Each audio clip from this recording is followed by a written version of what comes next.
Quer aumentar a sua renda trabalhando da sua casa? A Bruna, que já faturou mais de 3 milhões, vai te ensinar a como fazer isso. No curso dela, você vai aprender sobre marketing digital, vendas, crescer e faturar com o Instagram e muito mais. Ficou interessado? Clica no primeiro link da descrição. Muito bom.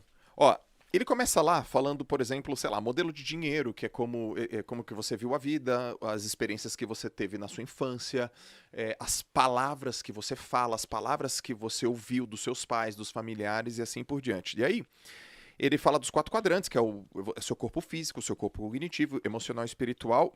E ele dá meio que uma formulazinha, né? Que é assim, ó, pensamento gera sentimento, sentimento gera atitude, atitude gera resultado. É muito claro isso no treinamento.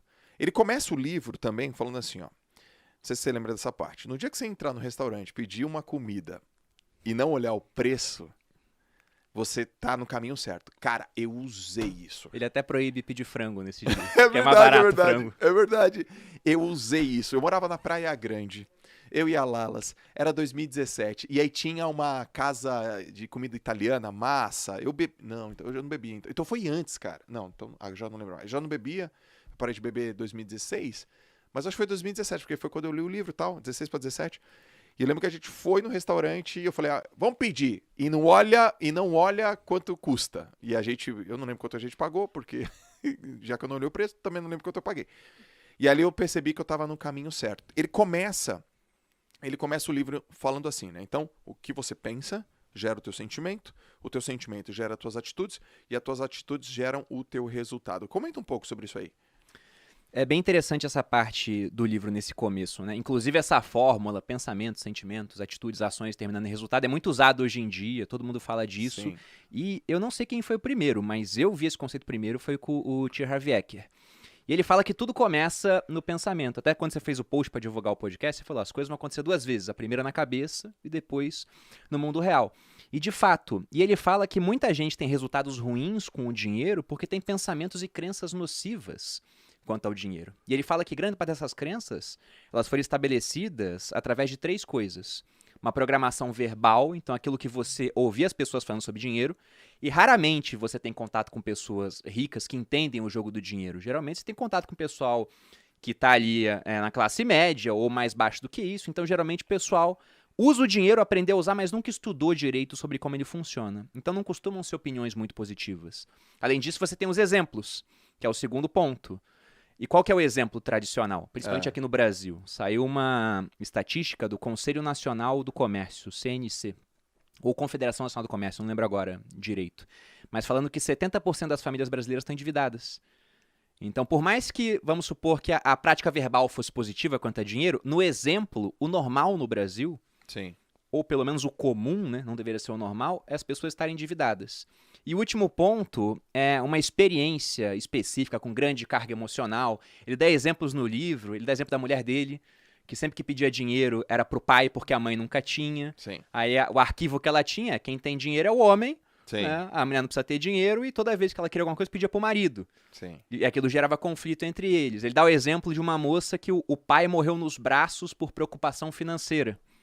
A moça virou enfermeira, talvez até para salvar o pai, né, inconscientemente, e toda vez que ela ganhava dinheiro, ela achava que aquilo era errado. E ele fala que esse é o ponto. Se você tem uma crença negativa quanto a dinheiro, se você acha que acumular patrimônio não é bom, você vai dar um jeito, né, os seus pensamentos vão levar a sentimentos nocivos, a ações ruins, e o resultado vai ser você desperdiçar o dinheiro até que só sobre na sua mão aquela quantia que você julga ser adequada. Se você acha que é imoral ter milhões, você nunca vai ter milhões. Se por acidente a vida te der alguns milhões, o cara ganhou na Mega Sena, ele tende a gastar tudo até que só sobra o dinheiro que ele julga adequado. Sim. E é o que acontece mesmo. Historicamente, você pega pessoas que ganharam na loteria, a maioria, em 5 anos, está de volta à situação inicial. Sendo que às vezes é dinheiro que você pensa assim, meu Deus, é tanto dinheiro, como é que o cara consegue gastar? Sim. Eu lembro que uma vez, tem tempo já, mas saiu na Record, uma entrevista com um cara que ganhou um prêmio da loteria gigantesco, antes do Plano Real também. E o cara, ele gastou tudo. Uma parte a inflação pegou, né? Inflação muito grande naquela época, mas ele contando a história dele, ele saía e pagava a conta pra todo mundo no restaurante. Ele não lavava roupa.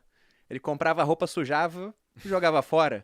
O carro dava um problema, só tinha que trocar óleo aos 10 mil. Ele andava até os 30, o óleo virava uma graxa, fundiu o motor. Ah, tá bom, deixa o carro aí. Então o cara, ele desperdiçou tanto dinheiro que no final ele ficou sem nada.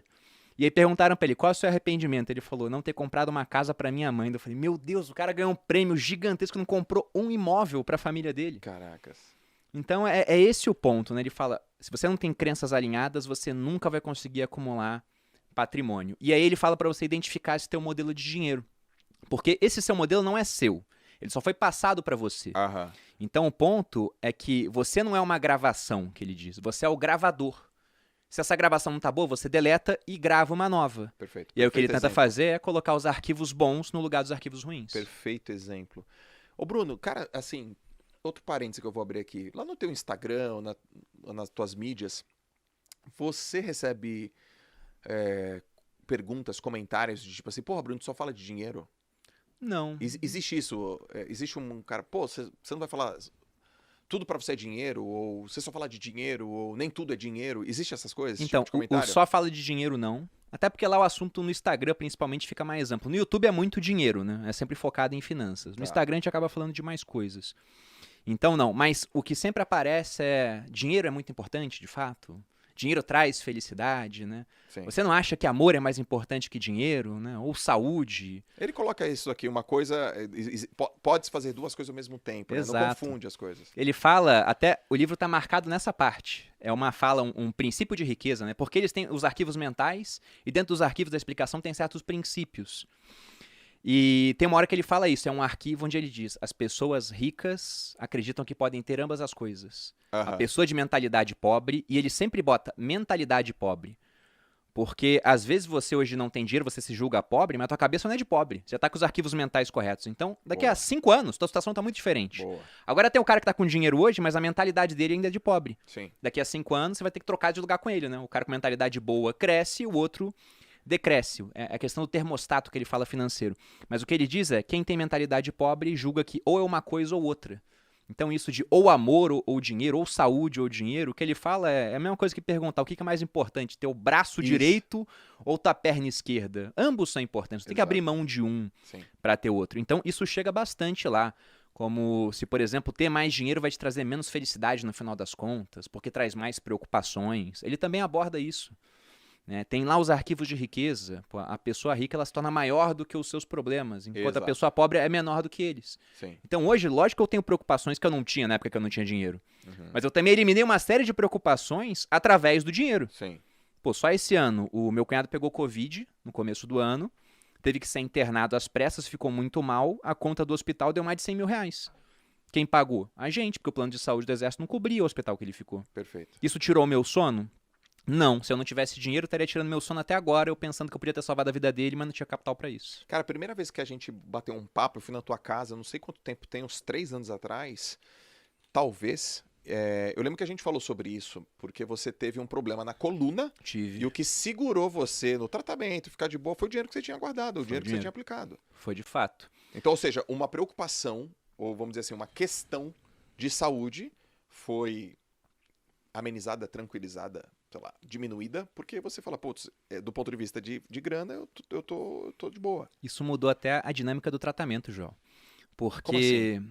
funciona assim, hérnia de disco, e eu fui em vários médicos muito caros, né? Eles falaram assim, depois de um tempo conversando, depois que eu já tinha a deixa que o médico me deu, né? Eu fazia essa pergunta. Eu falo, tá, eles queriam me operar de início, porque a minha hérnia era gigantesca, era muito grande. Uma hérnia extrusa muito grande, eu não conseguia andar. O meu pé, eu faço aquele... Unilateral. Eu tava pegando a perna direita. Minha perna Tá. direita parecia uma antena de rádio, ficava irradiando assim, era horrível. E eu já tava perdendo o movimento do pé. Quando eu faço aquele story de pé no solo, eu sempre faço uma forcinha assim com o dedo pra cima, né? Sim. Esse pé direito não ia mais. Ah. E teve médico falando, se não operar, talvez nunca volte. Esse movimento aqui você pode ter perdido pra sempre. Teve cara que falou que eu ia ficar impotente, que eu ia começar a perder controle de esfíncter se não operasse rápido. Tá. Aí teve um médico que me falou, olha, na verdade, como você é um cara novo, se a gente não fizer nada, provavelmente daqui a 1 ano você tá bem. Só que quem tem 1 ano pra deixar de produzir hoje em dia, né? Uau. Foi isso que ele falou. E eu pensei, eu tenho. Eu tenho 1 ano pra deixar de produzir Muito se for bom. necessário. Porque a cirurgia Ander de disco, ela resolveria o meu problema no dia seguinte. Eu sairia andando, pelo que eles falavam. Tranquilo. Só que é uma cirurgia na coluna, então é sempre complicado, né? Tem um percentual mínimo de problemas, mas quando dá um problema, é um problema sério. Então, se fosse um problema na cirurgia, eu poderia perder o movimento da região ali pra baixo. Mas era uma chance pequena. porém acontece de vez em quando. E o ponto é que se eu opero com 30 anos a base da minha coluna, ela fica mais instável. Com 40 eu estou operando meio, com 50 eu posso estar operando a cervical, com 60 eu estou botando pinos nas costas. Então eles falaram, olha, não dá para te garantir que não vai ter um outro problema, eles não poderiam garantir nada disso, né? E eu falei, tá, e se eu não operar? Ah, vai demorar bastante tempo, mas provavelmente você vai ficar bem. Então eu falei, então eu escolho fazer um tratamento conservador e esperar o tempo que for necessário. Porque hoje eu tenho capital para poder priorizar a minha saúde antes de ganhar mais capital. Então é aquele ponto, né? O que é mais importante, o dinheiro ou a saúde? Ele até coloca uma frase, um princípio de riqueza, que ele fala que o dinheiro é muito importante nas áreas onde ele tem influência e insignificante onde não tem. Então a saúde é muito importante, mas eu só pude preservar e recuperar minha saúde porque eu tinha um dinheiro para isso. Cara, isso é incrível, isso quebra um puta de um paradigma, né? Eu lembro que quando a gente conversou sobre esse assunto, fez muito sentido para mim, muito sentido.